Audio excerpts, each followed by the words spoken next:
I like sea otters and river otters.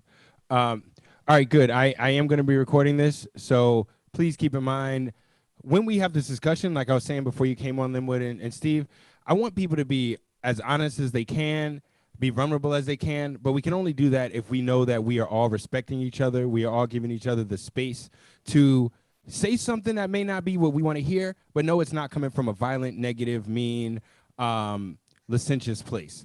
And to also, if we say something that's a bit much for someone, to be able to accept it if someone tells us that, like, yo, that's going too far, or it bothers me for this reason or not. I have a feeling we're not going to have those issues. I know most of you all personally. Actually, I know every one of you all personally. And I only invited people that I believe are able to have civil discussions. I purposely did not invite certain people that I know are difficult and problematic in certain ways. But I also didn't invite people that all share the same opinion. I don't want this to be a insular bubble of recycled thought. All right. And so before you came on, Linwood, and before Steve came on, I was suggesting that we all go through and say one topic that we want to address through the course of this discussion. And so for me, as you know, me as Chris, it's how do I not turn into the monster I'm fighting? In the sense that, like, I don't want to be judgmental, but as I'm around people that are judgmental, it makes me judge them. You know, I don't want to be mad at folks who, because I as an event planner curator, I'm around certain people that have very strong opinions. I want to support them, but those strong opinions then push away my other friends. And how do I support everybody when they really can't be in the same space? An example would be like, I have friends who are from the South. They Caribbean. They live in Georgia. They don't have any attachment to this concept of how queerness and black queerness is involved in my life. And I have friends up here who are like, well, then fuck those people down there. And so I end up with one group of friends being like, fuck these people, and another group of friends being like, well, fuck them too. And how can I say, yo, I love all y'all, and what do we do with it? When one of them or two of them are like, it's dangerous. Being friends with people like that is problematic for these reasons. But everyone feels legitimate in why they're mad. And I'm trying to figure out what to do with it, to protect the people I should protect, to be a friend of the people, and to give space for humanity and not let myself turn into, well, then fuck all y'all. Because sometimes I feel like, sometimes I get to the place of like, you know, I'm a liberal, conservative, atheist, God person. Fuck all y'all. I'm sick of it. And how do I get past that? Brandon, you are a former student from the high school, right? You're Yes, that sir. Brandon? Yes, So sir. we're doing adult language, adult talk here. There are going to be elements of me that you don't know about from the school setting. This is the 42-year-old Chris. This isn't the when I come into school and dismiss the car. All right. And so maybe each one of It's us go all through. good. I'm here to learn. Thank you, and please contribute. We want to learn from you. So why don't each one of us give a topic that we want to address at some point? I'll write it in the chat. All right. So next up, Linwood. Um. Oh God. What? What would regardless of the outcome of this election, like what do we want this country to look like in the next like 20, 30, 40 years? Like what do we expect? What do we expect that to look like for us ideally, and how do we think we can achieve those goals?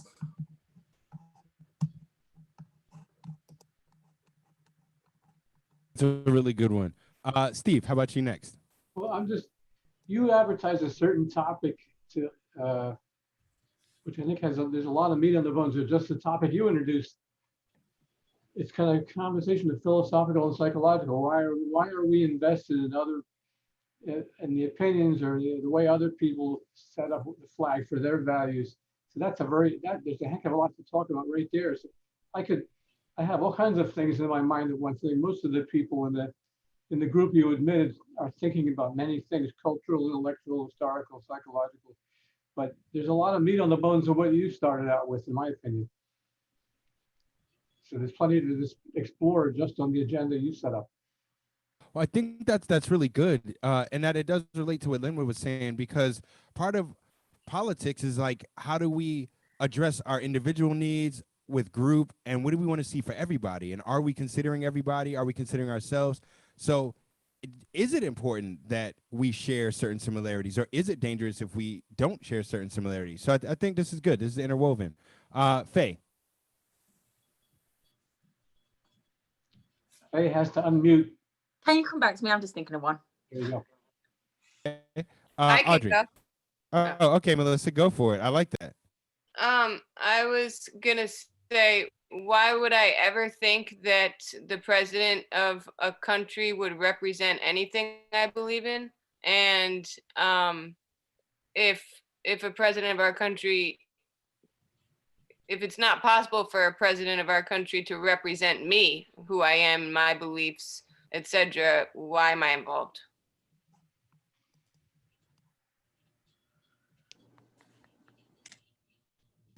That's a really good one. All right. So then next up, Audrey. Going with the political route of things, I'd love to talk more about voter suppression, something I've gotten more in depth with recently, just learning about all the different ways that voter suppression happens and like what can be done about said thing. And I kind of had a second one, if you don't mind me adding in. I just was thinking about the other day, I was listening to Black Eyed Peas, Where's the Love? And it was really sad and a little funny of how much it hits different right now. I mean, it never was wrong, but it really hits hard. And I think they pose a good question, like, how do we get people to reconsider adding empathy into their life?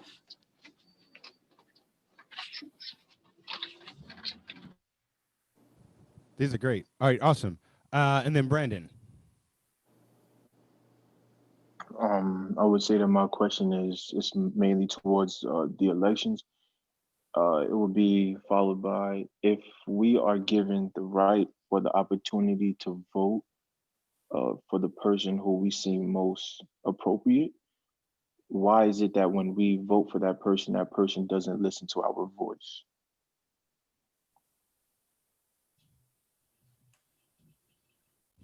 That's a good one. That's a good one. All right, awesome. And so, Michael, you just jumped in. Can you say your name and your favorite aquatic animal? Name Michael, probably dolphins.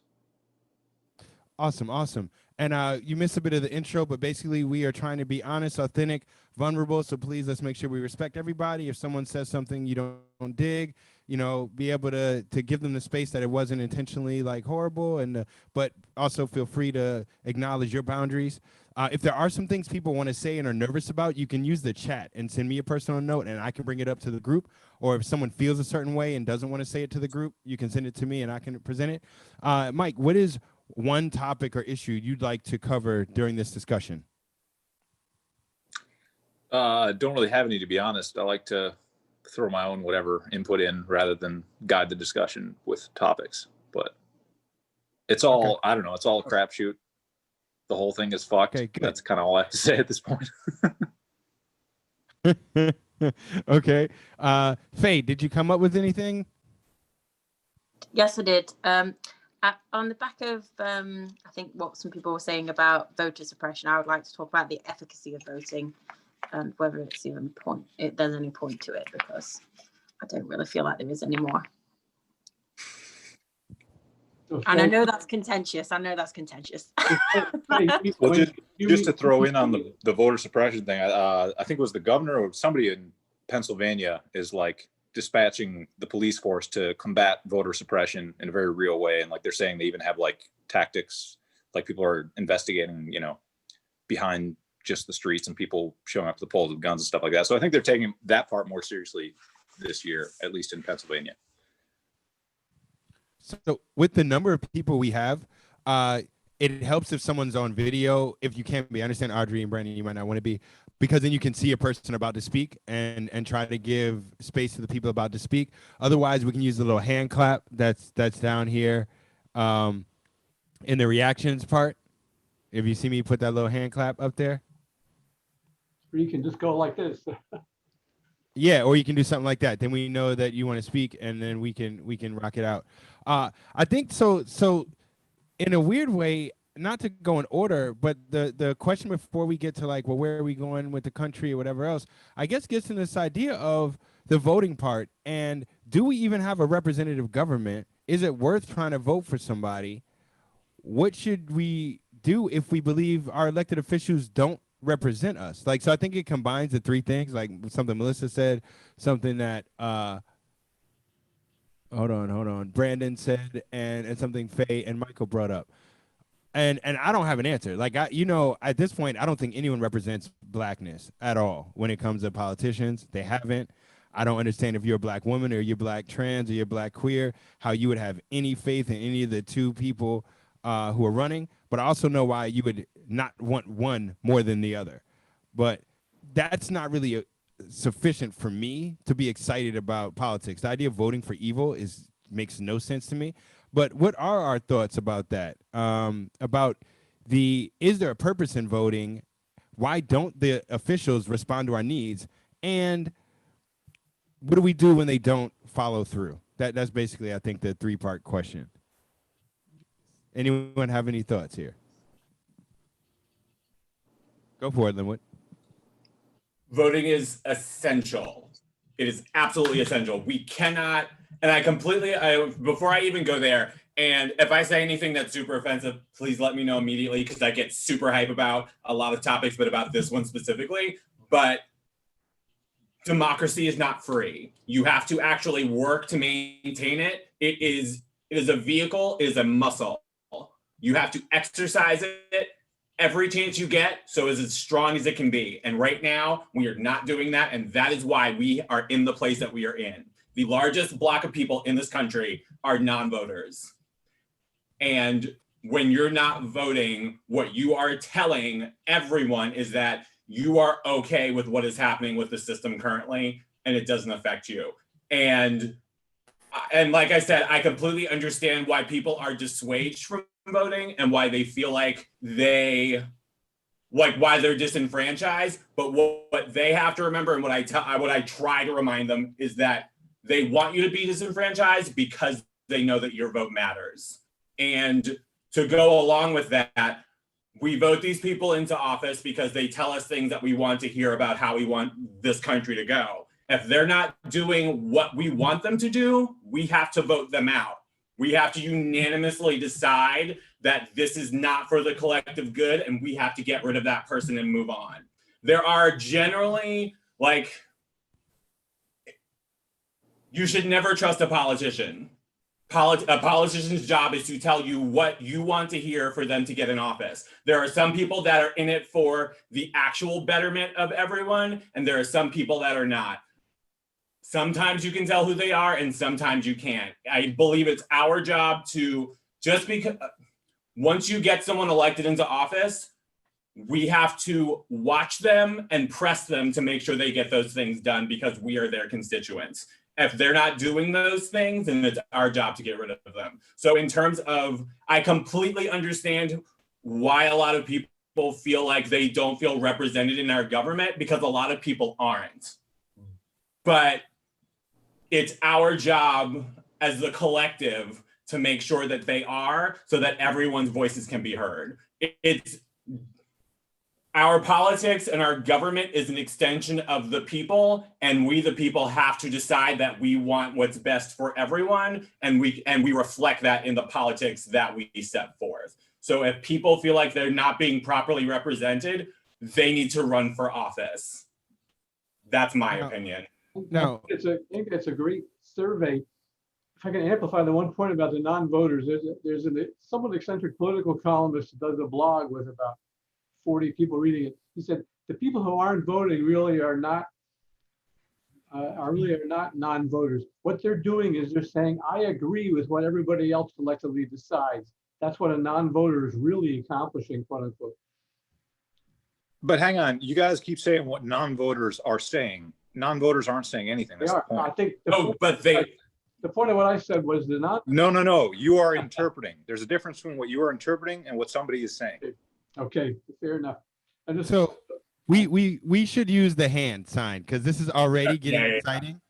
And Melissa had the hand sign up. Then I know Mike, you had a response, and then Faye. So let's do Melissa, Mike, then Faye. So I was just interested in what Linwood was talking about because I guess I get stuck and take into consideration that nothing that I'm saying am I saying as fact, but just like where my mind's at. I don't really think we're living in a democracy at this point. We're living in an oligarchy, and that there are a small group of people having control of our country and control of our institutions and systems.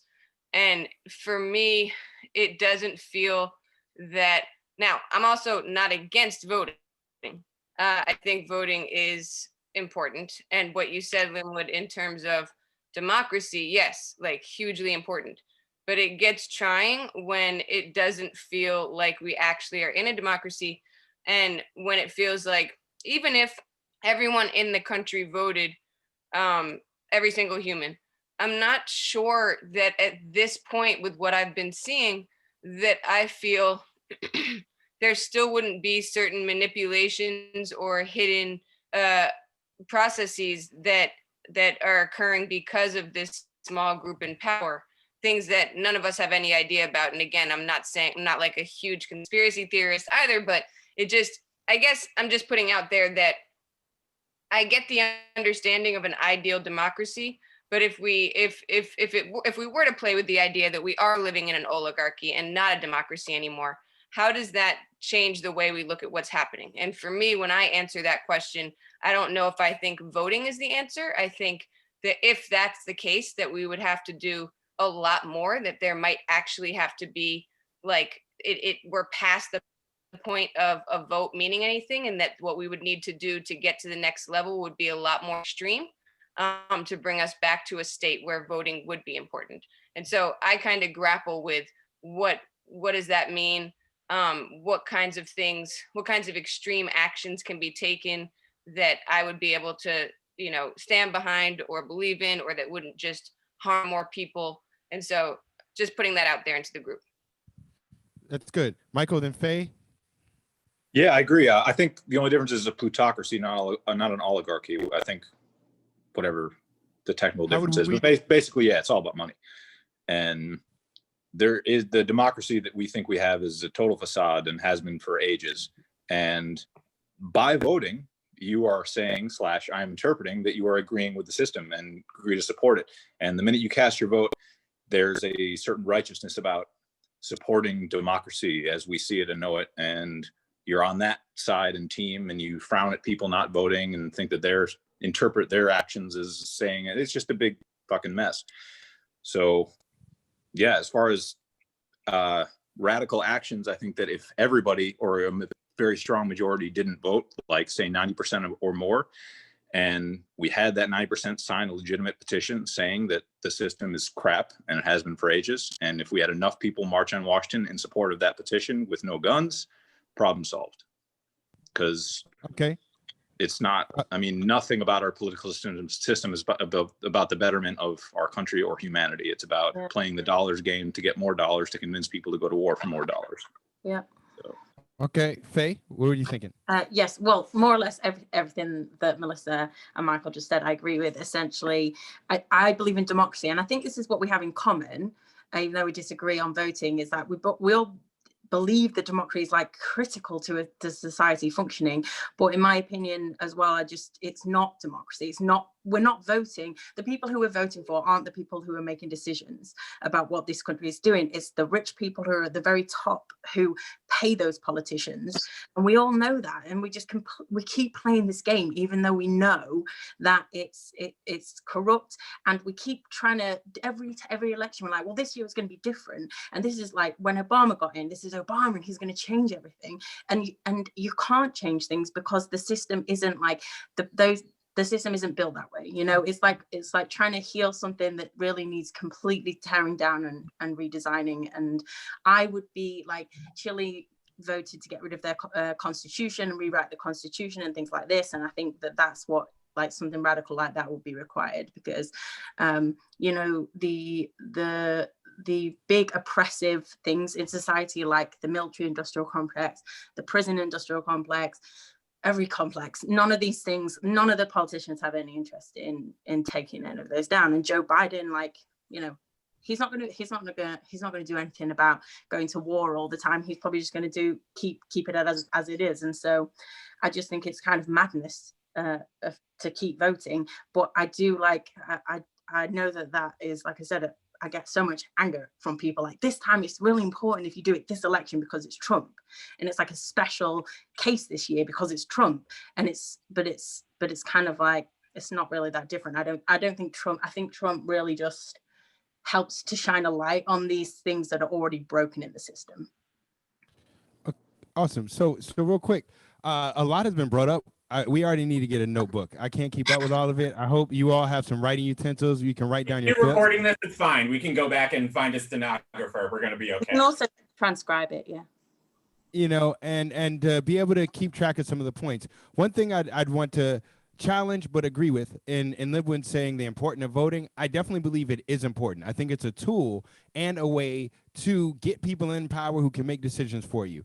I want to address this concept of representative government, in that I don't believe it is representative, hasn't been. And in real democracy, theoretically, in the kind of Greco-Roman version of democracy, every citizen at some point would have a position of power. So we'd want to make sure that we all are educated, we all are informed, and we all care about each other, because the person next to us one day could have control over us, but they also know one day we'd have control over them.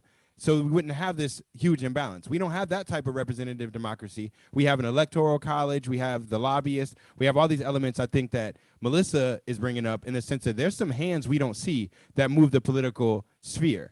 And that gets into the question Brandon's talking about of, we elect people for our causes, but is it really for our causes? Are they really being elected by other people? Are there really other people that are dictating this? But we got Linwood, then Steve, and then you, Mike. And but I want to finish this by also saying, I would challenge Linwood saying, or anyone saying, that non-voters are agreeing with anything other than not voting for the people that don't represent them. I am a full believer that part of why we're in this system is people kept voting for evil and kept letting folks who didn't represent them get positions of power by giving them our votes. If you register Republican and won't vote for the party, they start figuring out, well, why aren't people voting? We need to change to accommodate them. If you register one party and switch and vote for the other candidate, they say, wait, what's going on? If you don't vote, they're like, we need your vote and money to win. And if people withhold, it will cause change. And I do somewhat agree with Mike that every time we participate and pay our taxes, we are agreeing with the corrupt system. Every time we vote, we are agreeing with the corrupt system. Every time we go to work, we are agreeing with the corrupt system. Now, what do we do about it? I don't have the answer to that. But those are just my points. Then, so it's supposed to be me, Linwood, then Steve, and then Mike. So Linwood, you're up.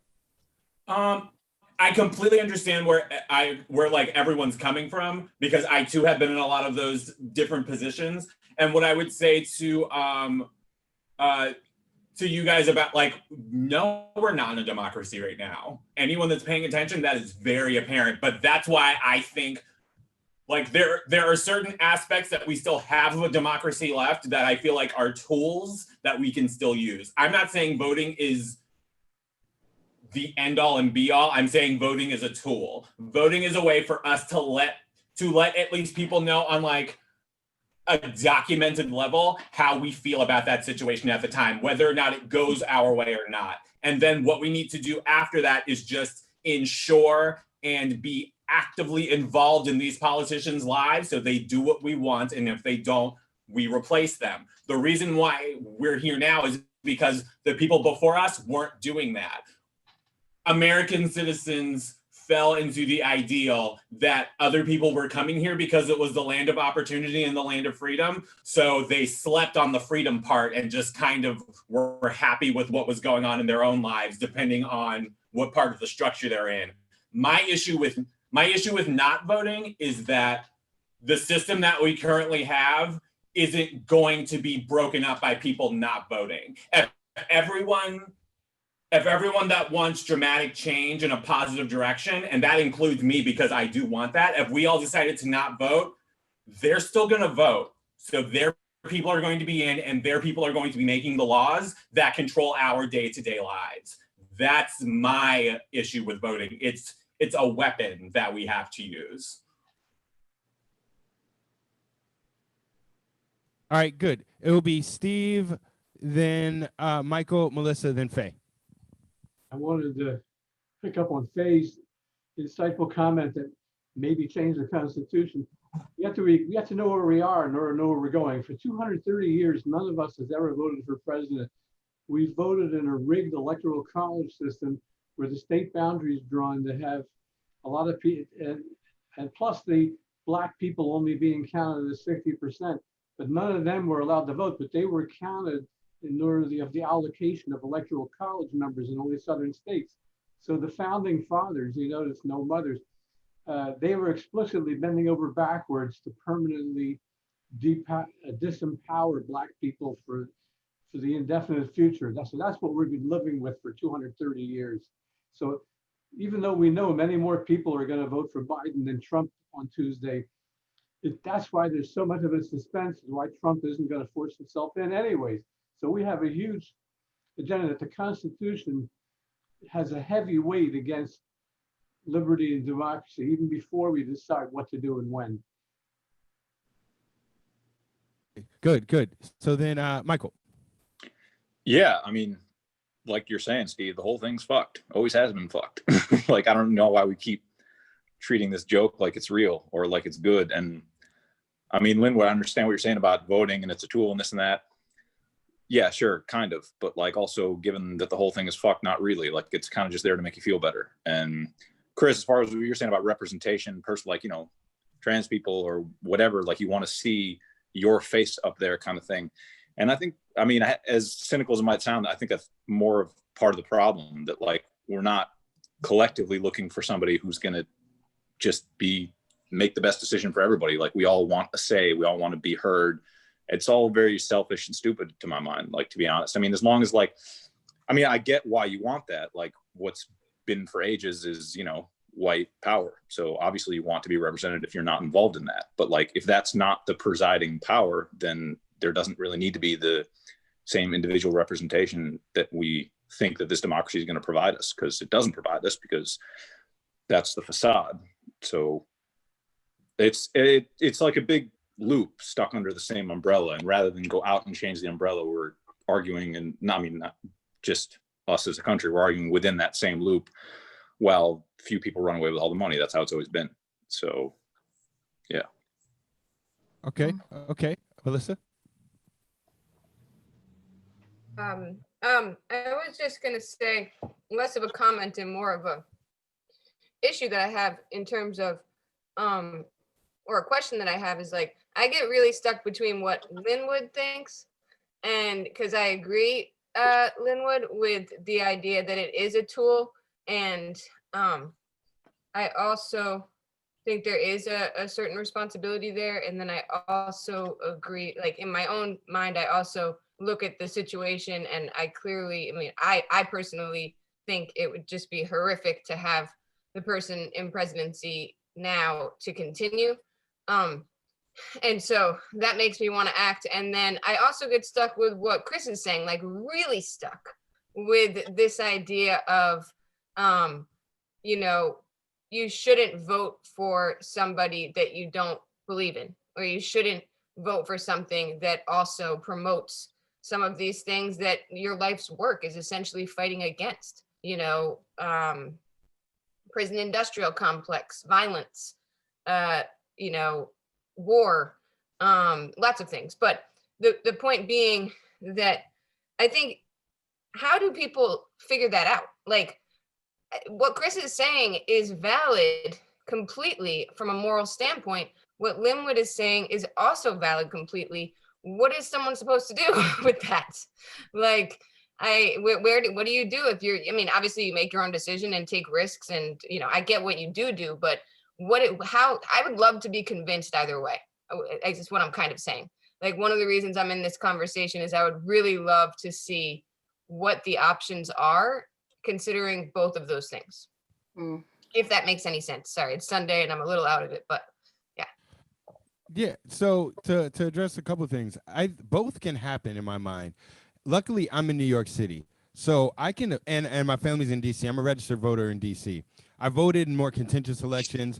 DC always goes Democrat. The past however many years of my life, me not voting and abstaining won't change the outcome of the election in terms of electoral representation from DC or New York City. So we can work in concert. I can say, Linwood, you get as many people as you want to vote and be active, and I can, me personally, abstain. I'm not going to tell other people to abstain. I'm not going to try to tell other people to remove themselves from the process. But I don't have to be involved, and I can hold on to my moral interest while, as a group, we work together with purpose.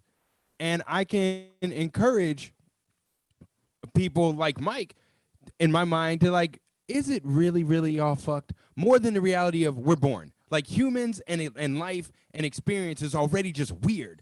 Like it's made up so we got to kill stuff to stay alive. I don't understand that. That's the issue I got to talk to God about. Like we got to eat the plants, which sometimes you can get the fruits from the plant, but often we got to eat the whole plant and it kills the plant. Or we have to do things to extract resources from the earth. Why? Why is all this? So that's deep. But maybe I have a little bit more faith in humanity and existence, and I could talk to Mike and be like, maybe it's not all totally fucked. Maybe there's some beauty in this stuff, and I think we do what we can, but we do, I believe, have to stay oriented to the question you bring up, Melissa, of like, are we going against ourselves in participating in the political process?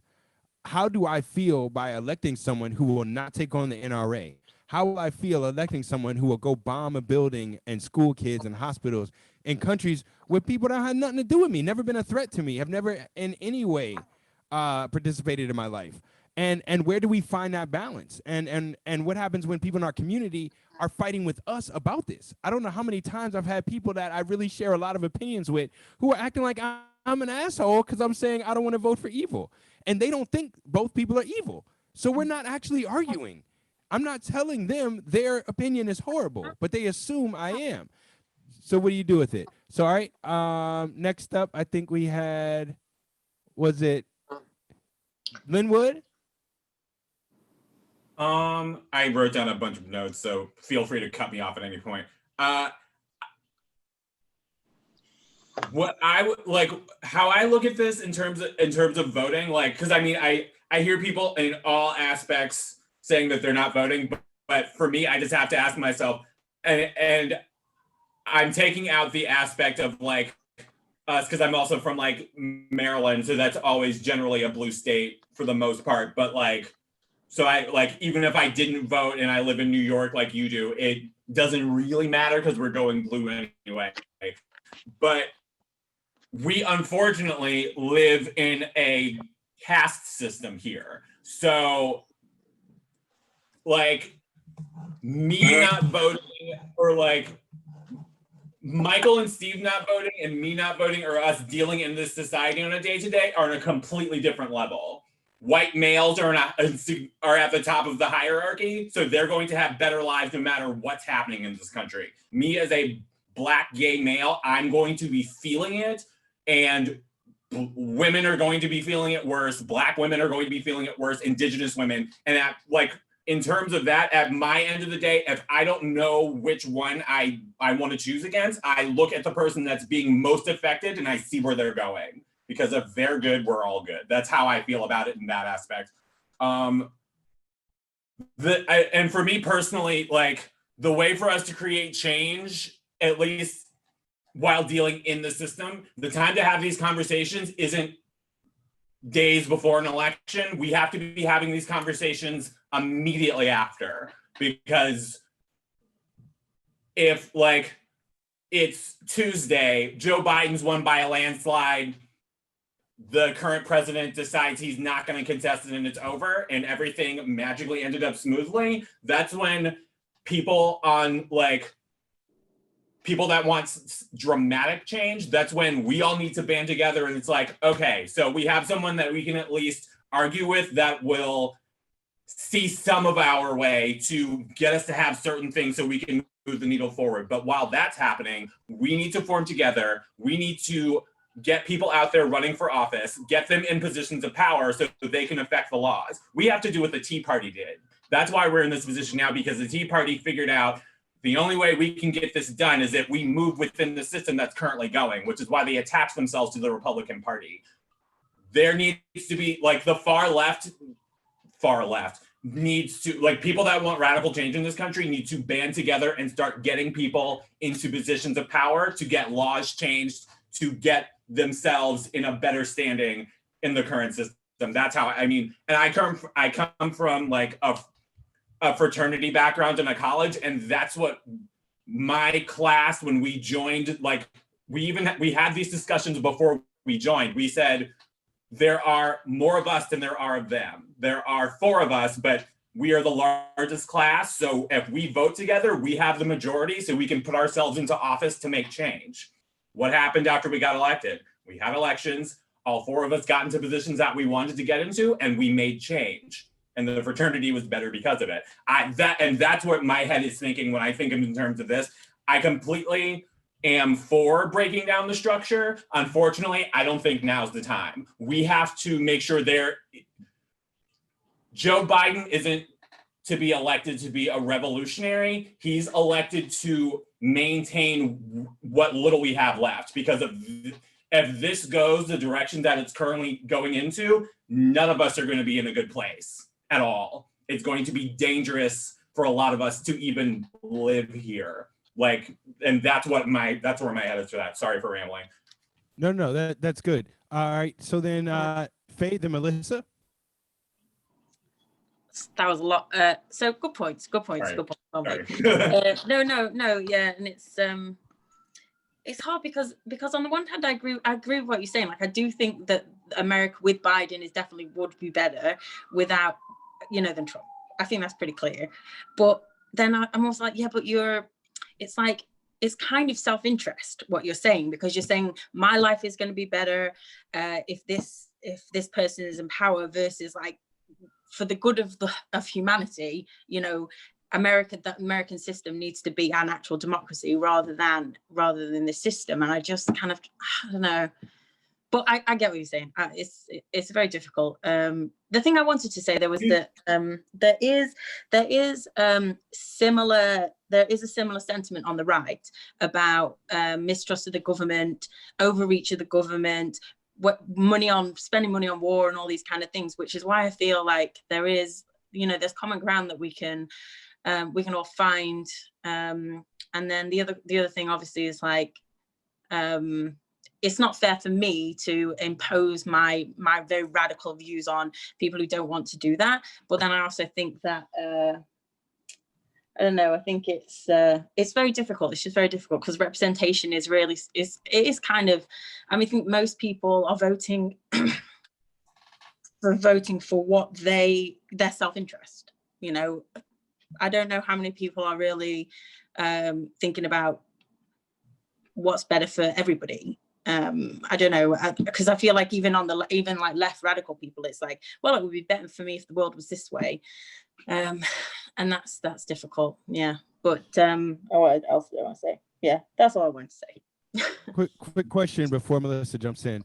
Linwood, from what you said, I felt like you were saying part of why you're deciding is based on how other people's safety will be affected, and that it's not necessarily just your own personal self-interest. Am I reading that correctly? Absolutely. Like, I definitely did. I understand why she was a little bit confused, because I definitely did say, like, at the end of the day, what's going to be better for me. But what I was how I would explain that is exactly by what you just said, Chris, and what I said like later in the conversation.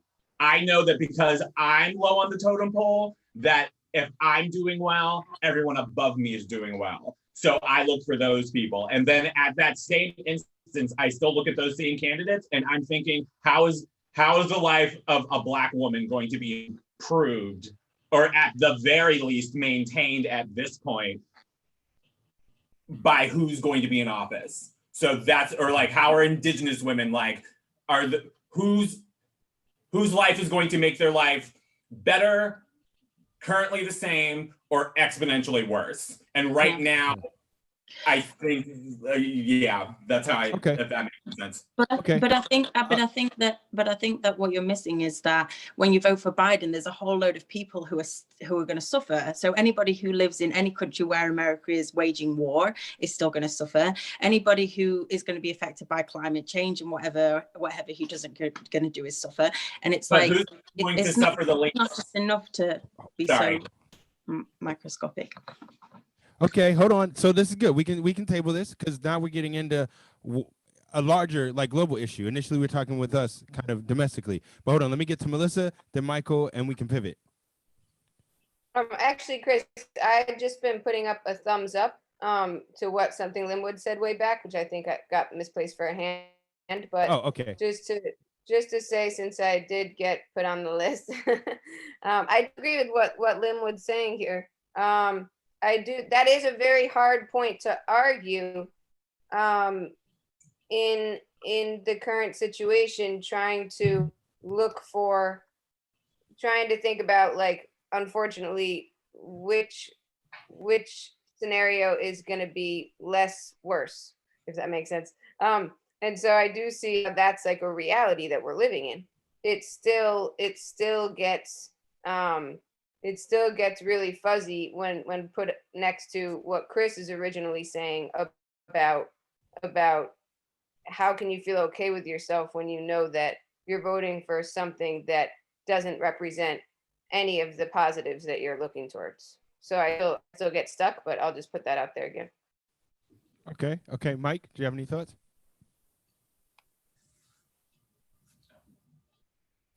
You're muted.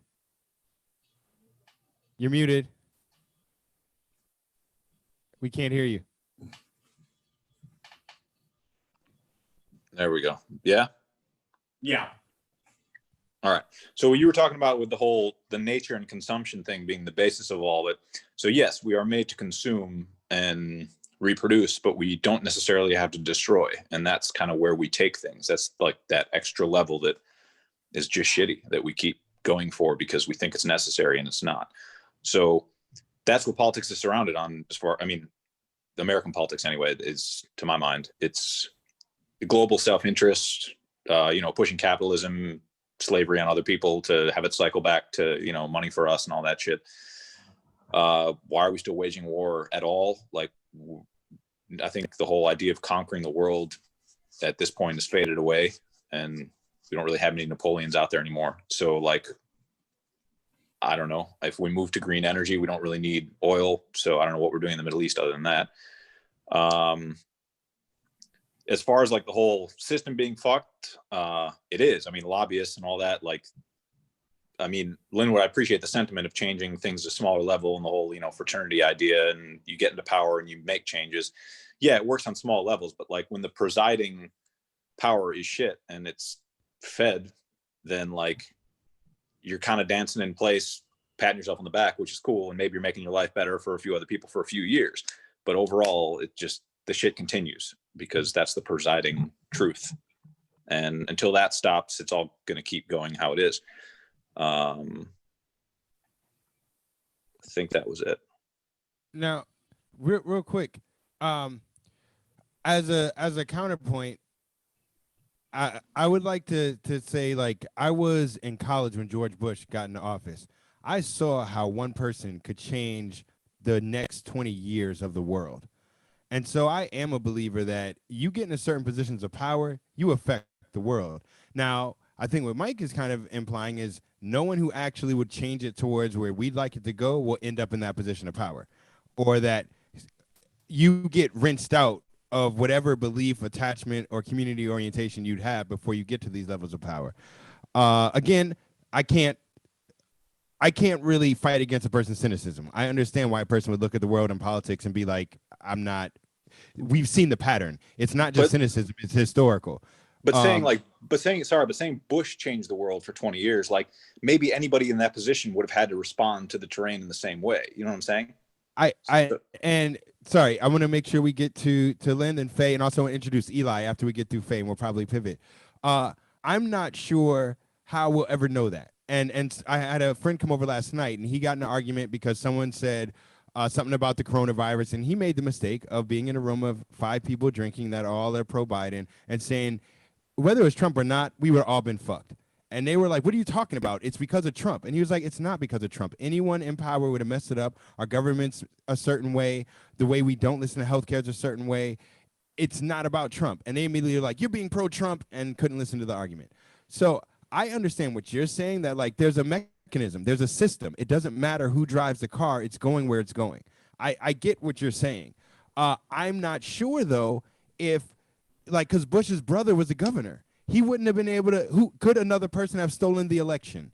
I don't know. And so I'm of the belief that they keep doing it. I'm kind of the belief that every single thing matters, that nothing would be the same unless everything had been the same. And so that's just also, again, this is a belief system. There's no way I can ever prove that. We will never know these hypotheticals. And so I'm somewhat interested in political action along with voting. So I'm with like Linwood, vote. Melissa, vote. Whoever wants to vote, Steve, vote. Now, are people also going to march? Cool. If you don't want to march, you send in letters. Cool. You don't want to send letters? How do you spend your money? Cool. You don't want to boycott the system? Are you going to work for yourself? Cool. You're not going to work for yourself? Are you going to help your friends who yada yada? And try to figure out the myriad of ways society mechanizes power. And so I think part of this discussion is to figure out what our different ways are. What are the different ways we view the mechanism of power in society? And is it, because in my mind, the people always have more power than we're given credit for. And we are sometimes politicians. We are sometimes students. We're sometimes teachers. We're, fill in the blank. So, all right, Lynn, then Faye. I mean, what I would say in terms of what Michael was saying earlier, like the reason why I brought up my example of like what we did as a class in the fraternity to like make change within that group is because it's not because it's a smaller example, so it doesn't work. Small models work. That's why we use small models to show a projected outcome.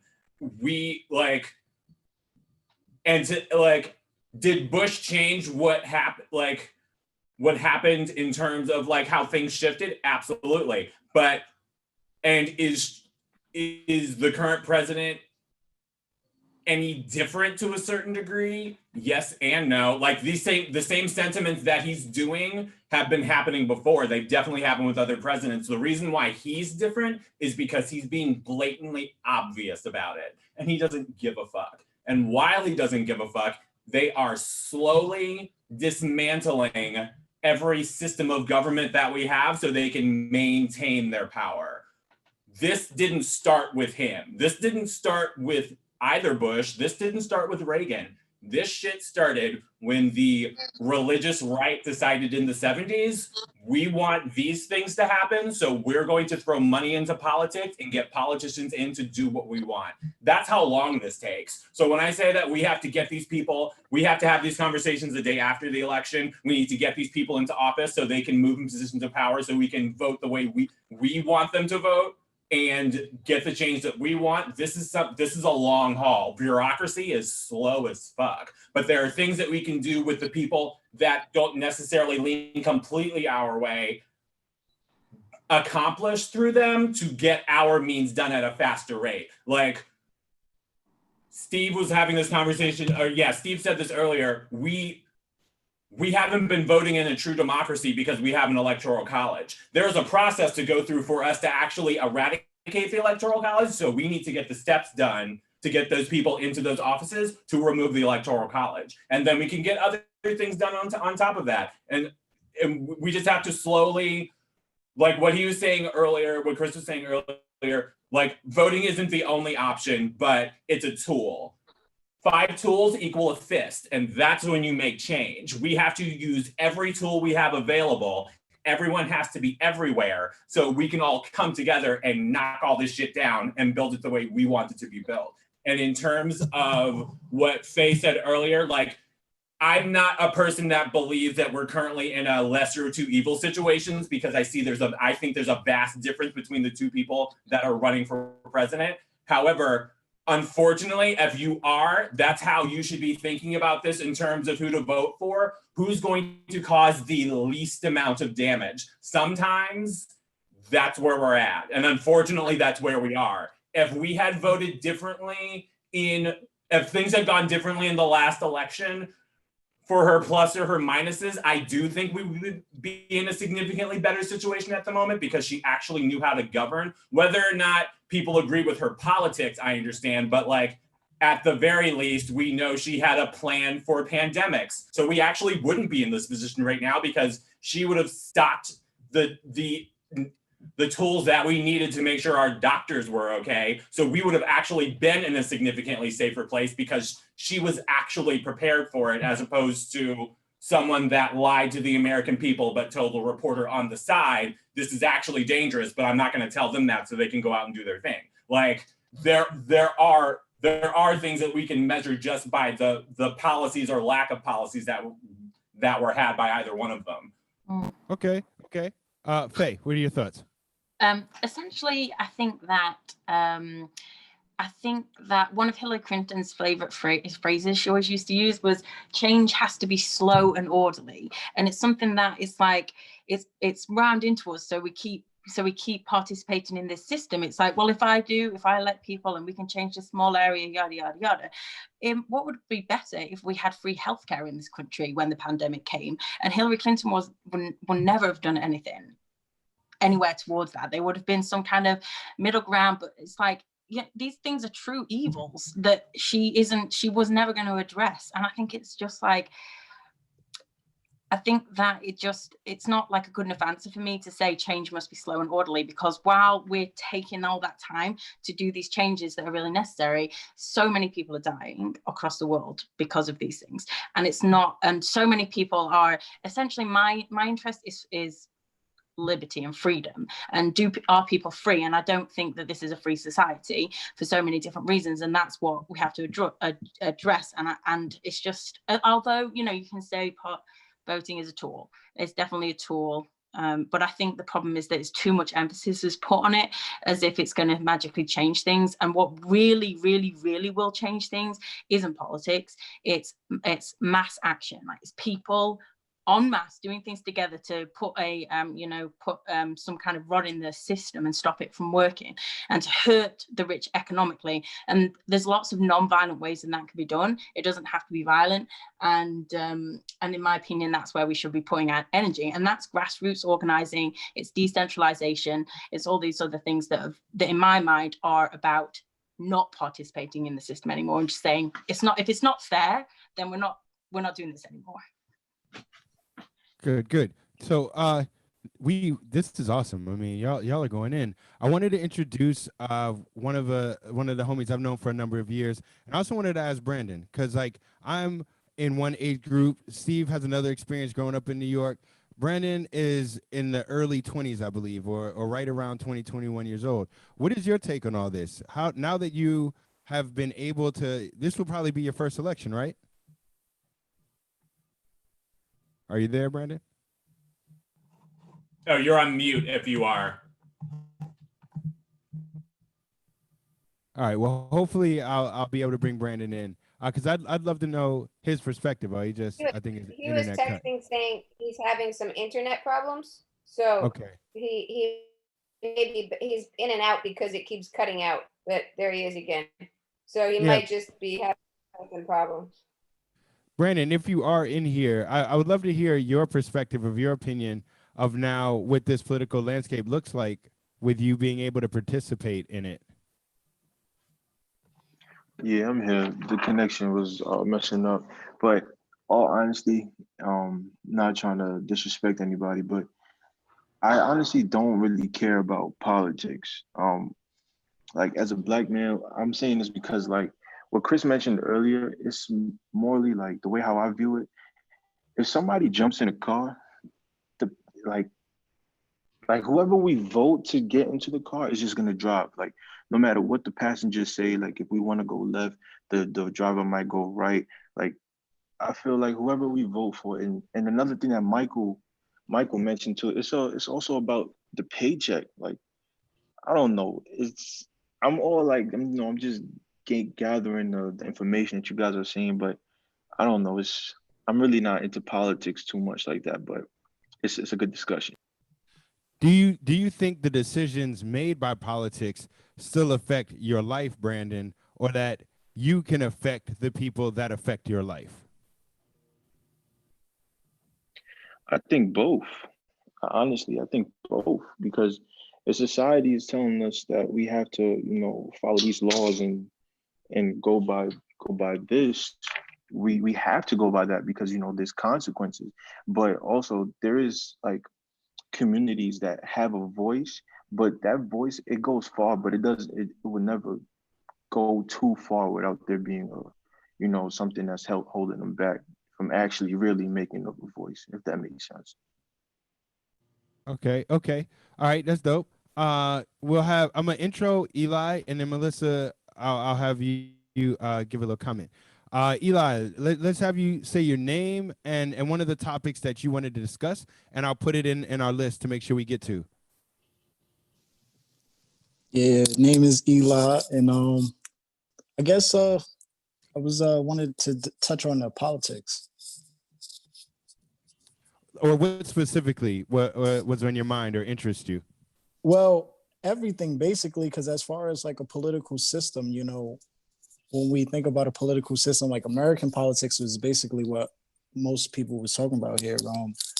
American politics started, it was formed like 1787, and that's still during like times of slavery and whatnot. So it's like these are capitalists who, and not talking about money, but those who wanted control. These are people who came from Great Britain and basically came here, capitalized on the land and the people, and then still wound up doing business with the people who once oppressed them, who so-called oppressed them. And it's like the system, like how people been saying here, is rigged. Like it's just a facade. It's it's nothing but like ancient Roman ideologies. Like it's it went from being independent to more being dependent and looking for people to represent you, as if like even your parents can't represent you and say for you and think for you, as you get older, because your interests, everything changes about you. But we all have like a common ground, but it's like as far as giving your power to have someone say what goes on in your life is kind of like ridiculous. Like we all don't like immoral things. You have those who do, but those are those that you don't want around. Those are those is who you want to keep away, have in jail. Reason why you would want to jail. But it's like the way the system we got it, it's like we give them this power to basically do a lot of immoral things, and we just it makes it kind of comfortable. Like voting is just nothing but consenting for someone to basically talk for you and speak for you, and it comes to a point you can't control what they say, and then they have higher ups and you can't control what they want to do and have done. We right now we're dealing with Roe versus I think it was Roe versus May, and it's like that's with the abortion, and it's you got states out here doing trigger laws where they're uh, making abortion illegal, to where those who want to who basically can't support a life, now they have to still have this baby, and if they want to get rid of them, now they have to be in the system or they have to deal with poverty. And it's like it's so much to where we dependent on a system that only wants to control. Like why are they controlling natural resources? Why are they able to control the things that we should be having control of? Like power to people, but yet, like I said, voting is just nothing but like consenting. The whole political system is nothing but consenting to give someone else the power over you.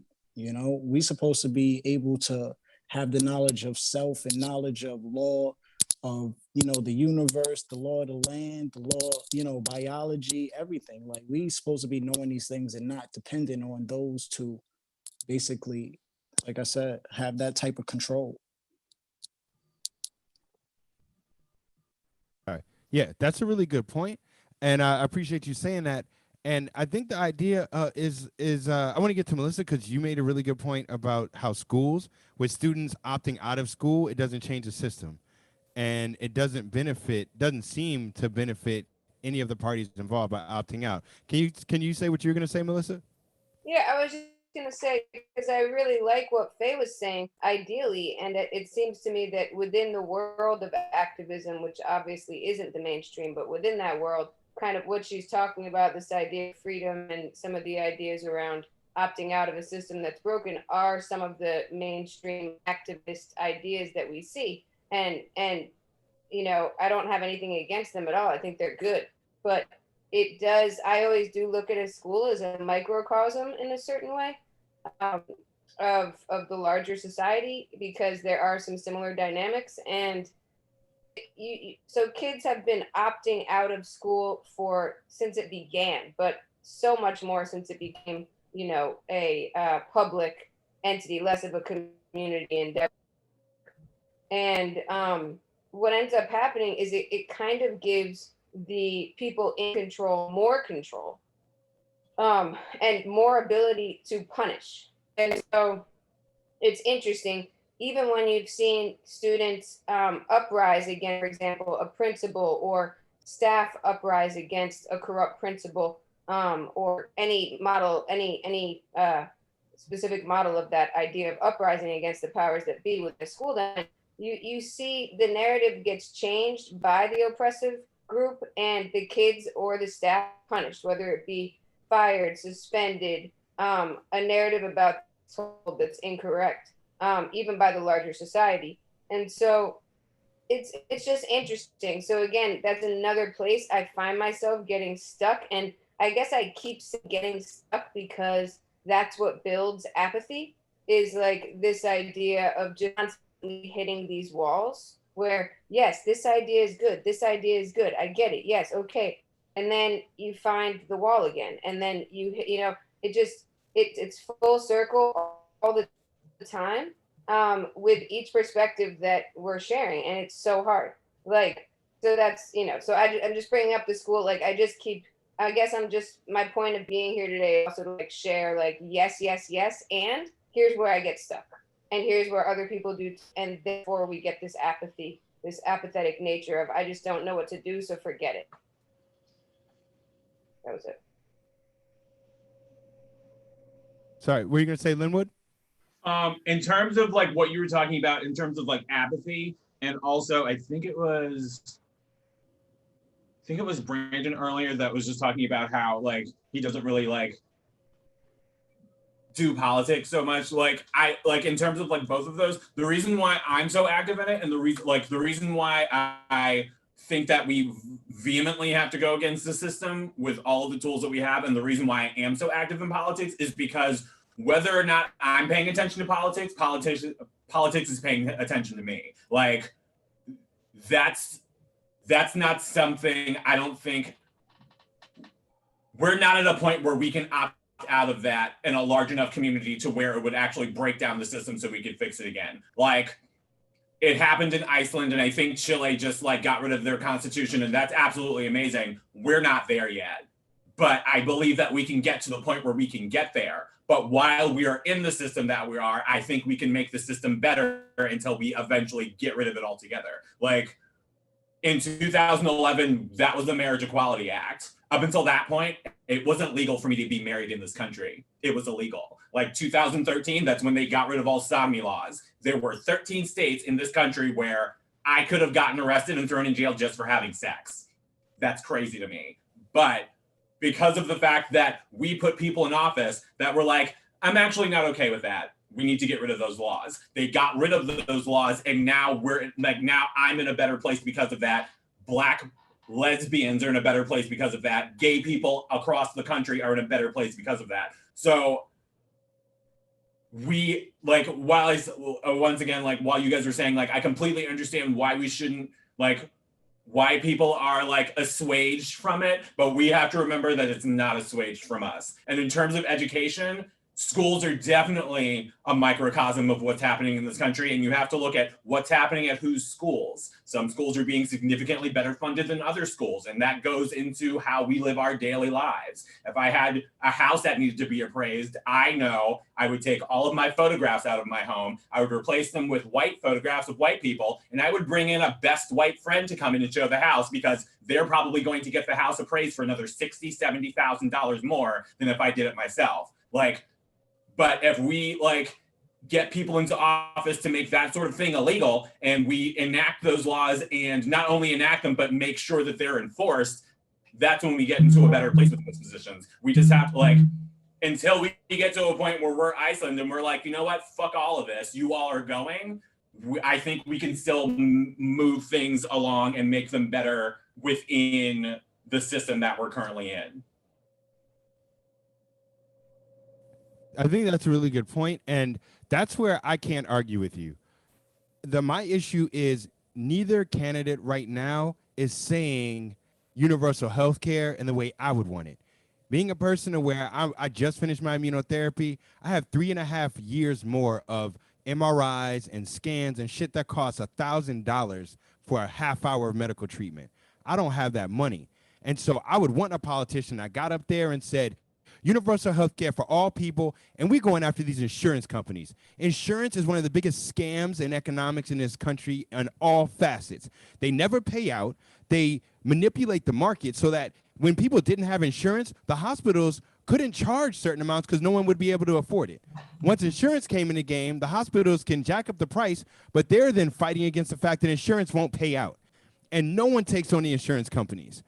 And so that leaves me I feel stuck. I think the part of this conversation was to figure out those universal points of the Equal Marriage Act. That's something I could rock with. If there's a politician that said I'm for it and there was one that said I'm not, I can rock with that. Right now, Joe Biden won't defund the police. Right now, Donald Trump is more pro-police, like taking pictures with him, and I don't like that. And so I can figure out which one I like more than not.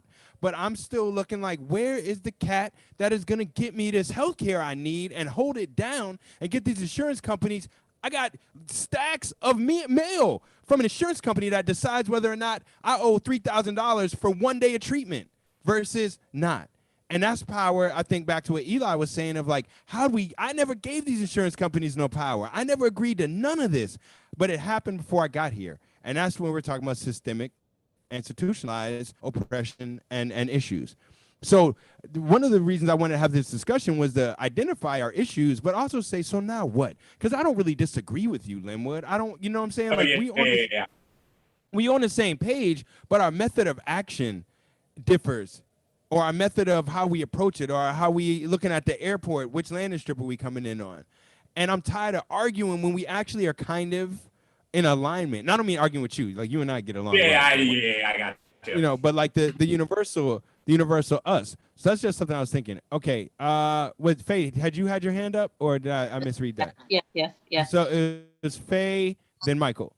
Yeah, and the thing is as well about systemic racism, for example, like politicians are following the sentiment of the people, and that's why they change their minds so often. It's like when it becomes popular and it's a majority view, then they'll say, oh, now we want this and now we want this. And this is how the Democrats have operated with racism throughout the whole history. Well, not the whole history, I know it's complicated, but let's say since the 60s, it's like, oh, now we're going to end systemic racism because it's now the topic of the day, rather than actually because it's something that they're leading on.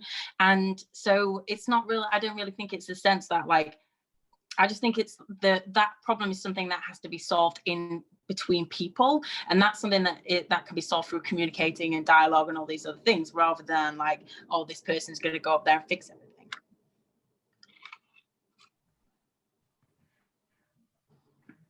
All right, thank you. And Michael, what are your thoughts on that? So yeah, as far as the whole like systemic racism thing, I mean, I keep hearing everything is systemic. So like, why are we? I mean, I don't know. I'm sorry. The whole idea of like trying to go within the system and make these small changes in the sense, again, like I appreciate the sentiment, and sure, maybe it does work on small levels for a few minutes, but like the big picture is the whole thing is systemically fucked. Like you keep voting, it's well because we have to, and like whether or not we abstain, unless there's a huge enough abstinence and a huge enough, whatever the word is, everybody bands together over the whole thing, like it's just going to keep going. And what Faye was saying about how like, the Democrats or whoever the politicians tackle was popular, they do it on TV, but like in actuality, they're just following money and it's the same shit over and over. So like they like Lynn was saying, like, yeah, they're made to lie. They will tell you what you want to hear and go do their thing, and nothing really changes. You can say in your head it changes, maybe it feels like it changes, but the same fucking problems everybody's complaining about today is the same shit they've been complaining about for 60, 100 years. So I really don't see an argument at all why being involved in the system is going to change anything. It hasn't. That's insanity to my mind. Can I pose a pushback in the? Is there? It just seems like so far our causes aren't making it to the scale of president, but to say that examples of how communities centralize power doesn't extend to larger politics is tough for me. I agree with Linwood's idea of if you want to make certain changes, you work it from outside, but you also work the problem from the inside. And being, I think, from the age group I'm in, I watched what happened when certain people got in power and literally things changed. I like my homie went to jail for having this amount of weed, like this amount. Different politicians get in the office. Now he can own a weed business if he's able to get his record cleared. Now that's a whole nother issue to talk about in the imbalance and more systems and this and that. And I agree with you, Mike, about the idea of why keep working within a system that's broken. Well, hang But on. Was it the is politicians that got in power that changed the whole weed thing, or was it like the people that petitioned those politicians that were in power? Yeah, but Are they mutually exclusive? Right. I mean, whoever's going to be in that position, like he's going to listen to the people. So if the people politician over the whole weed thing, that's what, or petition, that's what changes things. So to say like to vote somebody into power because they're going to do what you want, they're all supposed to do what you want. Are those things? I think this is a really good point. Are these things exclusive? I think what Linwood is saying, and I could be wrong, I don't want to speak for you, Linwood, is what you're saying is you can do both. Is that you get people that would petition into a position of power, and those people in power can listen to the petition. Is that kind of what I'm picking up on? Yeah. But what I'm saying is like whoever is in that place of power is going to supposedly, as a politician, they're supposed to listen to the petitions of the people. If 85% of the people want weed to be a legal business, then whether that person's a Democrat or Republican, they're kind of going to have to listen. Because otherwise, if they don't listen, then they're out. You know what I'm saying? Okay, and that's probably where I would disagree, because I feel like I was living at a time where mad people did not want weed to be illegal, and the politicians were like, we're definitely not listening to you. We aren't coming close to that. We aren't letting you even talk about it in our meetings. We want nothing to do with what you're talking about. We're ignoring you. And it did take certain politicians that were like, yeah, I smoked weed, and so I'm going to listen to the people that also smoke weed. Maybe it took some money, realizations, like realizing they could make money off of it. Don't disagree. I think all these things can exist. This is a question I would have for later when we kind of go off to the side. Is there room for plurality? Well, often these discussions end up as binary or as one or the other, or it can only be one. Can all 7 things exist simultaneously, where people petitioning have power, politicians have power, money has power, and we figure out how they interplay? All right, Melissa, you had something to say. Yes, so I was just thinking about the weed thing. I wrote it in the comments, so it's kind of repetitive, but basically, like, we saw that, weed became legal across in a lot of places, and weed makes money, and so that's a positive for politicians. The part that doesn't make money is actually letting the people out of prison who were selling weed or buying it. And so how far did that actually go? So, like, keeping that them was there one makes of money. the exciting. That's right. So that's what we're seeing. And so again, it's just another example of because of that, I have to think, was it really about the people or was it just about the money? I would have to go with it's the money, because if it were about the people, then we would see that change. And so, and I guess I get stuck too, because with Obama, obviously he started making some efforts towards getting people out of prison for weed. Chris and I have gotten in this debate before, and Chris is like, yeah, but actually he didn't. And it didn't really happen. And it was all, Chris didn't say this, but in some sense, Chris was like, it's all a farce. So I don't know. It's just confusing when we see these changes. So that is a whole discussion in itself, is the weed thing to me, because that's another example of just why are things really happening at anything. And it goes back to what did you call it, Michael? It wasn't the oligarchy, but the plutocracy. plutocracy. Yeah, I hadn't Well, heard it's a that one. kakistocracy, but plutocracy. Yeah. Yeah, it makes sense, the plutocracy thing. That was a good learning I picked up today. Thank you. Anyway, that was my comment. Michael, can you write those words in the comments so if people want to look them up and don't know how to spell them already, they're able to? And it looked like, Mike, you had a comment, and then Linwood, it looked like you were getting ready to comment.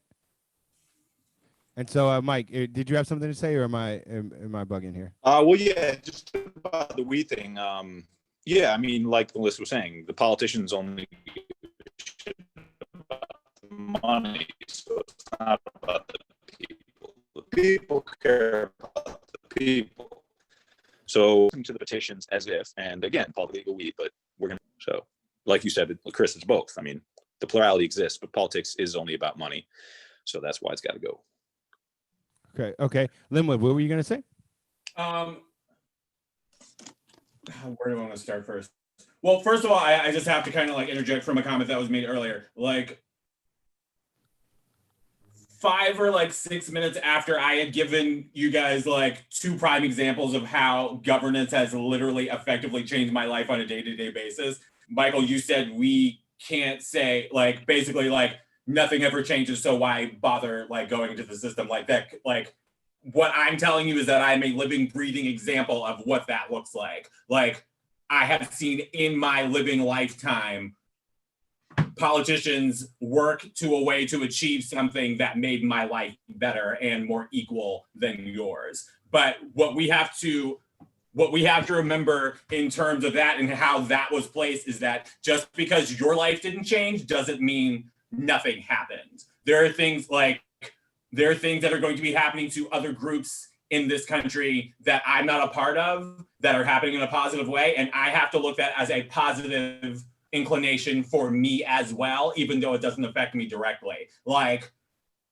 Roe versus Wade being made legal, women having the legal right to control their own bodies is a positive for me, because that means they have their own free will to act as a human being, and that gives me more free will to do as such. We have to that's how we have to kind of look at this in terms of all of that. Like, if I can make sure that a politician is elected that is doing something for women, even though I'm not a woman, in a positive sense, that's a good thing for everyone. We have to look at this in terms of, positive to you. Oh, yeah. Like, that's a very Hey Mike, you're cutting out. Mine. I'm not saying what's right. Oh, you're cutting out. But I'm only saying. I mean, Mike, you're cutting out and we couldn't hear. I guess I'll write it. Yeah, Sure. throw that up in the chat. I'll write it. I had something else to address, and I'll come back to you, Mike, after you've written that and I've read. But basically, is money a problem in politics? Absolutely. Money is a tool, just like voting is a tool. And we are aware that if we get people together, we can have grassroots campaigns to get regular ass people to donate $5, $10 at a time and build up enough money to use our money as a tool effectively to get things done. We've gotten politicians into office because of that. We can, and I'm not do they have a shitload of money? Absolutely. But if we can use our money and our voting to get people into positions to make laws to make that illegal or to put a cap on how much money they're allowed to use, then we can make it a little bit better. I'm not saying it's going to be perfect. Nothing will ever be perfect, but we should always strive to be more perfect. I'm done. That makes sense. Faye. Oh, and then we'll do Faye, Steve, then me. And the only thing I'll say to that is look what happened to Bernie Sanders. The whole system it's impossible. You're trying to put this person in who's obviously got big support of the people and is literally saying, I am going to change these very corrupt things in the system. And then they don't get the position of power because the system is inherently interested in suppressing the power of those people. And you can say, okay, well, what good has Bernie Sanders done in the government over the last 100 years that he's been alive? I don't know how it is. And that's an interesting question, because I would say probably not that much. I mean, we didn't really hear about him. Right now he has changed things a lot because I think he's changing the direction of the conversation. But again, it's like the people are becoming more revolutionary, you know, on the left. And that's why he's receiving that importance. So I don't necessarily think that that's correct. Okay, Steve.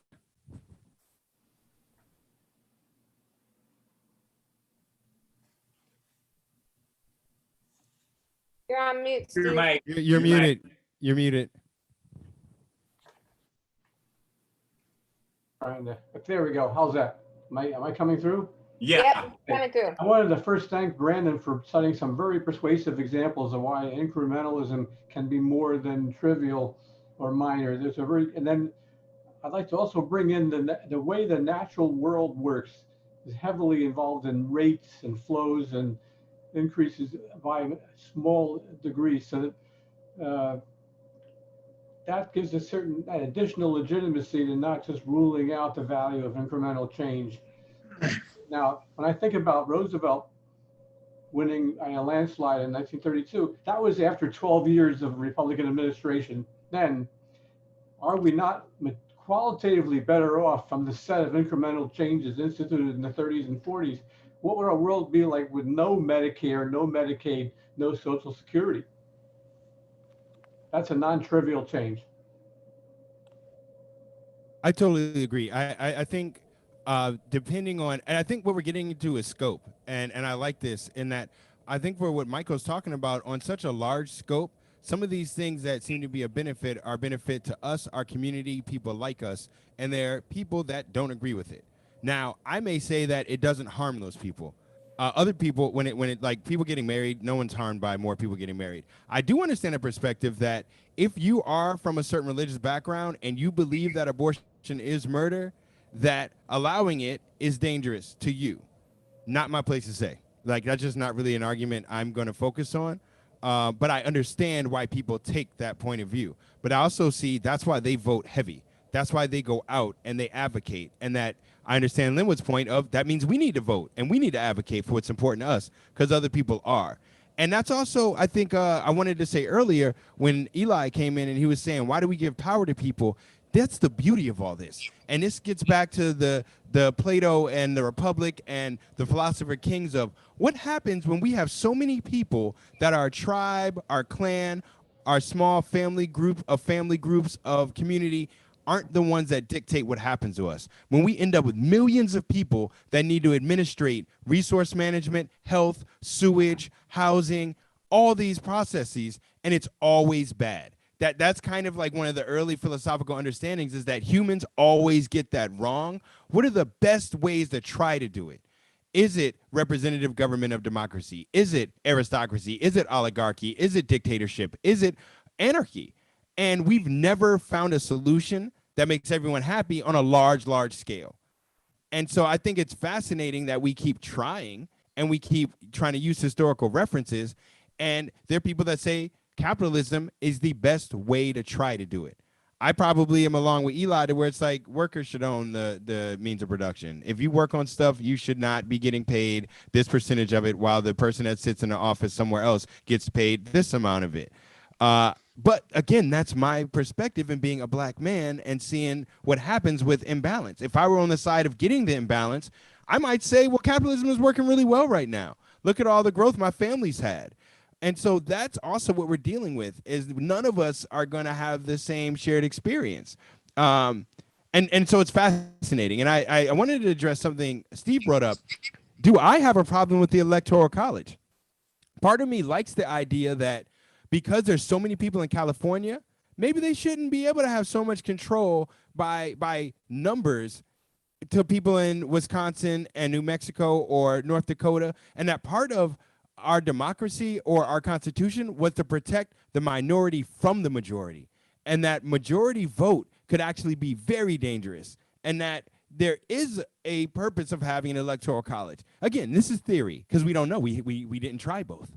But it's just something to put out there. Sorry. Who had Mike or Faye? Had you raised the hand? I did. Okay, Faye, then Mike. Yeah, and I'm just responding to a question Melissa put, or a statement Melissa put in the comments as well, about whether we should accept a corrupt system becoming less corrupt. I think absolutely is no is the answer to that question. We have to just say we don't want a corrupt system, and I just don't think anyone in the country would agree with that, apart from the people who are benefiting from it, because everybody wants their voice to count, and I think there is a problem with there being too many people in this country to be able to represent them all under one system, and 100% that there needs to be more direct ownership of issues on a more local level than on a sort of a national level, because it's not fair for me, someone who believes that people should be able to have an abortion, to say to that person who believes that it's murder that that it's okay, like that it's legal. I understand, like you can't enforce your views on other people, and that's the point. And it's like just because we happen to be in the majority or the minority about things, like how do you make sure that you're not suppressing those minority views? Because that's the whole point of the founding father stuff. Like they have a lot of stuff talking about how to protect the minority, but their minority they were thinking about was rich white people and the landowners, and how do you stop the poor rising up against the rich and taking their stuff rather than oppressing people's views.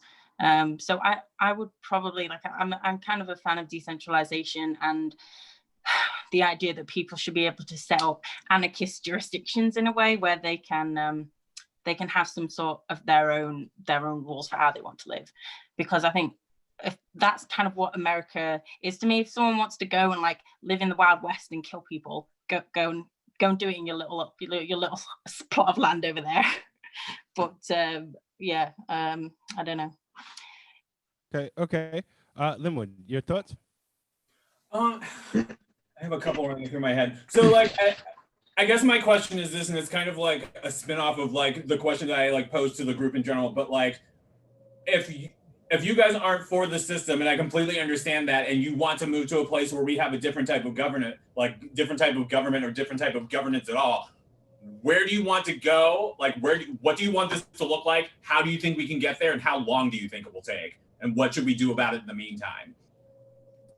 That's such an awesome question. Can you put that in the chat? Because I'm also gonna download this chat and make that available to people. So if they want to further research, maybe we can answer, each of us answer one or two of those questions. And so for me, I could say, oh, let me make sure who it's going to be. Mike, then look. Okay, yeah. So I would say I have no idea how long it's going to take. I don't know if I have a timetable. I do believe that we can move towards a new understanding of resource management first, that working from the point of view of the economic system based on capitalism, socialism, or communism is asinine. Communism never got put into place on a major scale. When you look at the Soviet Union, you look at China, that's not communism. Communism, in my mind, again, as a Marxist and kind of early communist, it's you dissolve the state. You remove that whole entity of structure, and that can't happen when you have a billion-person run state or a dictatorship or fascism. The idea of socialism with the worker owning everything, again, didn't really get put into place. The government became then the management of the resources and provider for the workers. The workers had more power in socialist states, but again, it never got to the worker, the individuals that then can work in blocks together. And capitalism isn't really laissez-faire. Like in America, the farmers get their subsidies, Amtrak gets their subsidies, the banks definitely get their subsidies. Too big to fail is a true statement. So that's not real capitalism. So when are we going to say we're out of the modern age in kind of definition of 16th, 17th century modernism? We're in the wireless age. How do we manage resources and look to the future? That would be my before I can even say what to do, I would say that's the question we ask of like, how do we really manage resources now in 2020? How has colonialism led to an imbalance of resources, access to space? So that I'd be afraid of full decentralization because there are people that now occupy all the clean water spaces. And there are people that are stuck to where it's only poison water. And they shouldn't have to be stuck there. They should be able to go somewhere else and be safe, not be murdered because in that little area they say we murder all the foreigners. And so it makes me think a lot about just that starting point. And so, okay, so maybe each one of us can take on one of those questions that Linwood put of where we want the country to go, how would you do it, or how long would it take? And let's try to keep it brief because we're already at 4:45. So let's just run Faye, then Steve, then Mike, then Melissa, then Brandon. Hang on, what was the question? Where do I want it to go? I was just going to say basically that the thing is, like, the capitalism is not a fair system, and essentially I think wealth distribution is the most important problem to fix, first of all, because the problem hasn't existed forever. It's been getting really bad since the end of the 90s. So it's something that we can actually fix and like talk about where all the taxes going and all the billionaires and blah, blah, blah. So that's where I would start. Because I think that is something that also I think a big majority of the population also are kind of on that track. So I think that is the first place to start. The socialism thing, I don't know. I mean, I kind of think we should just get rid of those definitions and just like talk about what's fair. And Chris, you're right about that thing you said about everybody should, in my opinion, everybody should have like basic resource provided for them at a dignified level. There should be housing, there should be water, food, blah, blah, blah. And then I would also say that I don't think that it's fair for people to be, we're born into a capitalist system, and that to me is inherently unfair that I have to therefore partake in generating capital in order to be a worthwhile citizen. So I think that, but that's going to be a longer term thing. Essentially, I just think we need to have more dialogue about actually completely fixing the system. We don't have to tear everything down. I don't think it has to be, destructive, but it has to start with dialogues about actually radical change, because I don't think we're doing anyone any favors by just doing these small incremental changes. Even though they help on the small scale, it doesn't do anything to fix the big problem. Okay, Steve, what are your thoughts of where would you want the country to go? It's almost more of a how than a where. Building on my kind of primitive theory of incrementalism based on the natural world, incrementally higher numbers of people educated gradually are empowered to make better decisions, or importantly, to ignore the bullshit that Trump-like people spout. So that leads gradually to better decisions being made over decades and generations. And I can say, like in the 50s and 60s, only 15% of adult Americans had college degrees. Now it's more than a third. That leads to more effective decision making and higher productivity. Although that took a half a century, still that's a big change. And you think about with African Americans, back to Roosevelt, his wife Eleanor Roosevelt, and I'm inspired by recently seeing a documentary about her.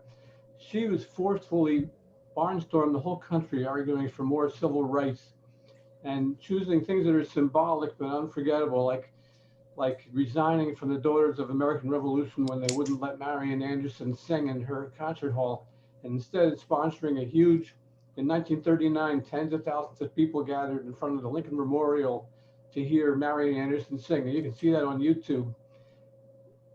Those changes, even that was before the great civil rights victories starting in 50s, 60s, 70s. These things take time, but they can work if people are consistent in applying the resources to steadily expand education and sense of possibility. Okay, Mike? You're still muted. Yeah, is it working now or is it cutting out still? You sound clear so far. How about now? Yep. Yeah, a few things. First of all, part of one of the big problems, I think, is the whole polarization of the country, and that's what continues the shit cycle. It's like you're either for this or you're against this, and there's no dialogue or discussion because people would rather rise up. People would rather go to war than think about what they're going to war about. And I think maybe that's finally changing. As far as the direction of the country, first thing we got to do is take religion out of politics entirely. I mean, the whole idea of whose God rules, it's like the whole thing should be unified. It's all one thing anyways, which I understand sounds Jewish, and I'm sorry, but that's just the way it is.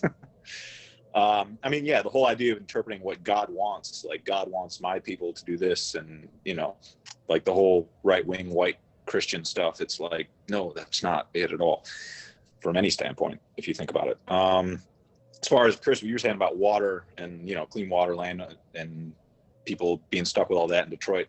Yeah, that's, I think, one of the huge problems with capitalism. I think that the government is actually, I don't know, maybe this is wrong, but I think a lot of the land around Detroit and Michigan is privately owned. So there's no money for the government to go in and fix it because they're not getting anything out of it. So they don't fix it. And I think they're kind of just waiting for everybody to die so they can own the land. Like, as sick as that sounds, is kind of what I think. So yeah, there's no morality in any of it. And as far as capitalism and socialism and all that, again, like, I agree, Faye, just get rid of all the stupid definitions. We got too many people in this country for total deregulation, but we shouldn't be regulating things based on morality or a fake morality. And we should just be regulating finances for positive reasons, not for, you know, the corruption that's continuing and being supported by all of it. I think that was it. Here we go. And Melissa, your thoughts?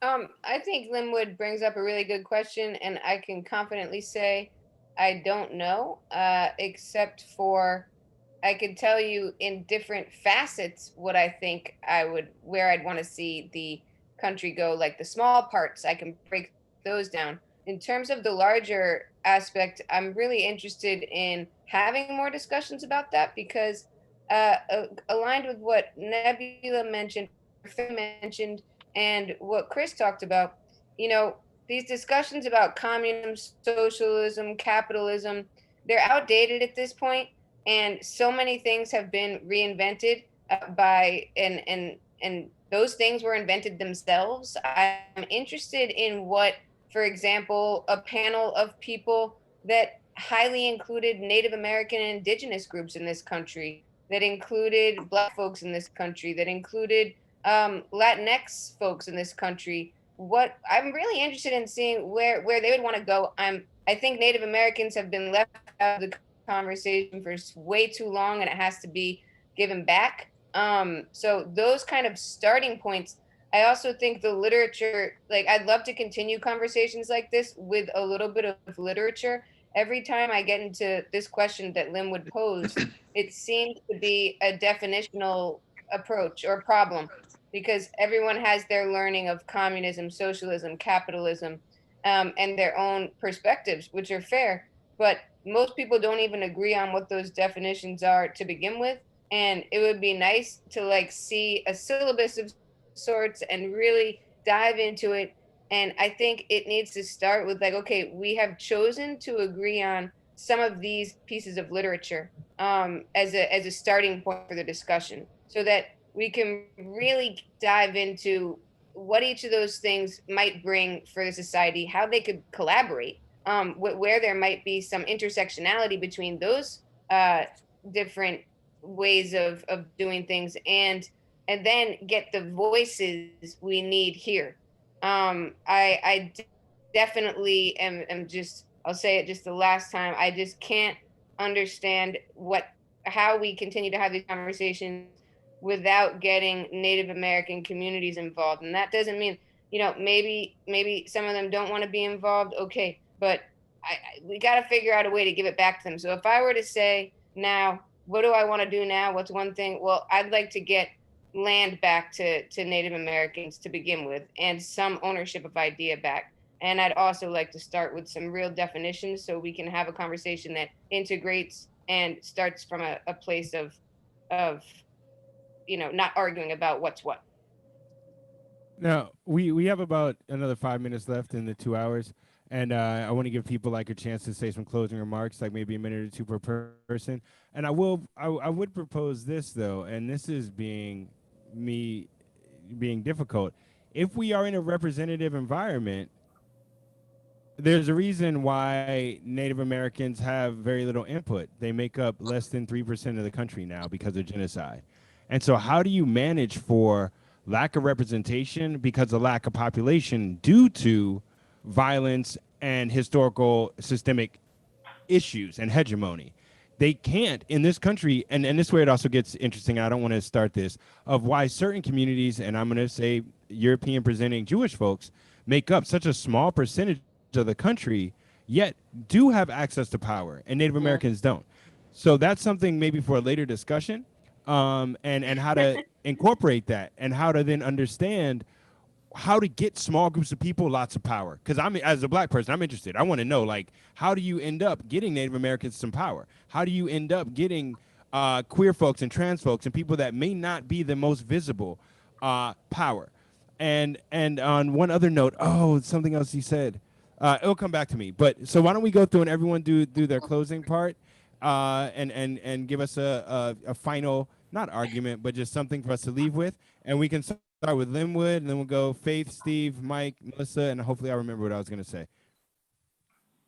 This is a really good conversation, first and foremost. I'm just really glad that I was invited to this and that I came, and thank you everyone for your opinions. In terms of, I guess, I don't even know if I guess that might be my closing statement. I kind of wanted to address a little bit of what you were just saying. I feel like it's our job in, like, since we know we're on a like a ladder, like societal wise, and it depends on how much money you make, and then after that it's sex, gender, and all that other shit. It's our jobs on the higher rung to make sure the people on the lower rung are taken care of, so we can all level this out to be more balanced. I think if everyone is looking out for the people below them, then equality happens. Like, that's the only way that any of this works. I have to make sure that I'm not only looking out for myself, but I have to make sure I'm looking for you. I have to make sure I'm looking out for everyone. If I see someone that is not doing well, if I see a group of people not doing well, it is our job to be like, what's going on over there? Do you guys need help? What do you need help with? I'm here to listen, and I'm here to make sure that I'm working for you to make sure you are in a better place. And that's not happening right now. To a degree. I mean, it is on certain ends, but that's what we have to do collectively. Right, as almost like a collective orientation, as opposed to what we are celebrating here of individualism and that pull yourself up from the bootstraps idea. Exactly. Faye. Absolutely. So I have a little philosophy about this, which I call to anarchy with love, which is essentially these dual things of the anarchy part is about challenging hierarchy, and specifically corrupt hierarchy and abuses of power. And that is like, we have to take actual action to address those things. The love side of things is about the spirit, kind of a spiritual awakening or a consciousness rising thing that I do think is happening, and definitely in younger generations than us, of like, oh, we need to care about the planet, we need to care about each other, because one of the things that always makes me laugh is when people say that Trump supporters don't care about anyone else, and it's like, I don't think you really care about Trump supporters. It doesn't seem like, it seems like you kind of hate them and you don't really have their best interests at heart. So I think that the love thing is, for me, it's like those two things have to go hand in hand in order for society to go where and I actually do think it's happening. I think it's happening. I mean, there's signs on both sides that those things are being challenged. Very good. Steve? In reality, even though I never go for this, I don't think we should discard these absolutist solutions about abolishing all poverty and inequality. We should keep them as goalposts to give us better morale for these incremental decade and generational changes. So there's sort of a productive collaboration of these ostensibly incompatible stances that would lead to kind of the Benthamite formulation from the 19th century, the greatest good for the greatest number.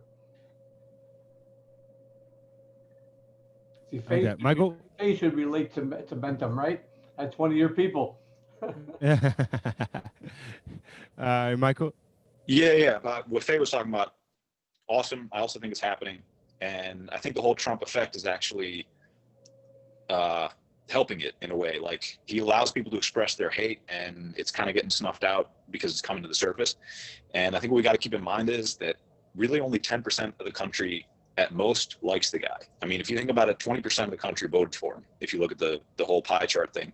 And I think that it's underestimated to say that half of those people voted for him just because he's Republican, or because they hate liberals, or because whatever. Like, and the 10% of the people that do support him, none of them know why, and most of them, it's kind of out of hate for something else, and it's just, he's going to give me money, but it doesn't really work out that way anyways.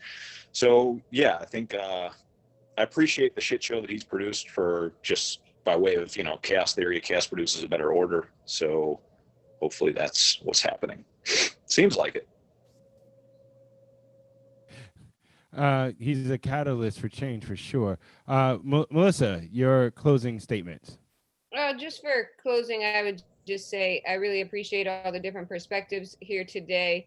To go back to what Linwood said earlier, I think it's a great reminder that after the elections, we need to continue this conversation immediately, no matter which way it goes, and really think about, you know, what's next, and the question that he put in the chat as well. But like that doesn't start, you know, even a year before the election, but instead starts now and continues now, whichever way it goes. And so I of course have some cynicism about whether that will happen or not, but and in some ways, you know, maybe to try and look at the positive side, if Trump does get reelected, I think that probably will happen. If Biden gets elected, I hope it happens. And so yeah, so I just look forward to the next discussion and really appreciate all the perspectives that were brought today, like a lot. So thanks.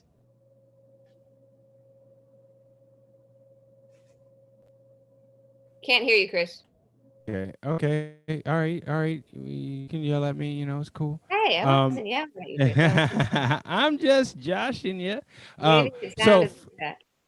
first off, I'd like to say thank you all for participating. I really dig how we were able to have differing points of views and not get into conflict about it, but actually excavate. And it made me think of how to put these into I'm somewhat of a visual thinker sometimes, and put them into a diagram of scope and scalability and time of what's now, what's a year from now, what's 10 years from now, what's what Steve's talking about, these incremental decade, and like almost like an actuary table of, it might not be on a 2-year table where it's successful, but on a 100-year table, oh, this might be something to bet on here.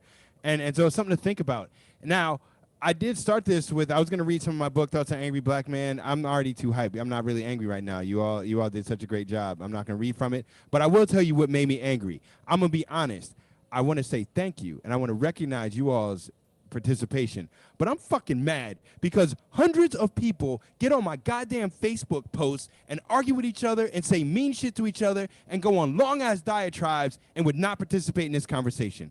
I sent personalized notes to people, I texted people, I emailed people, I posted comments on the joints where they had you're an asshole, you're an asshole, you're an asshole, you're an asshole, all this shit, and people won't speak face to face. And that's really what's bothering me right now, is that people won't figure out a way to communicate. And this isn't real life. We couldn't get in a room together. It's the age of COVID. It's raining. We're in different parts of the country. Brandon's upstate. Homie was in Ohio. But at least we had this tool, and people refused to do it.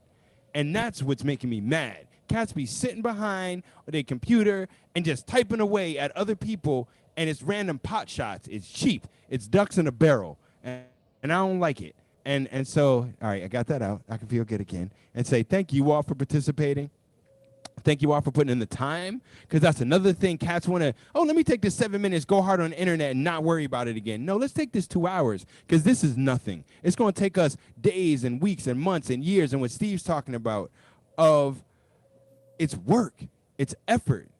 And so thank y'all. And hopefully I'll be able to hang out soon with some of y'all.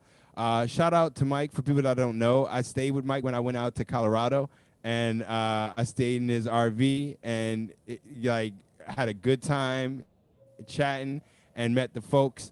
And for everyone on here, I got a personalized story of why y'all are important in my life. So thank y'all for being you.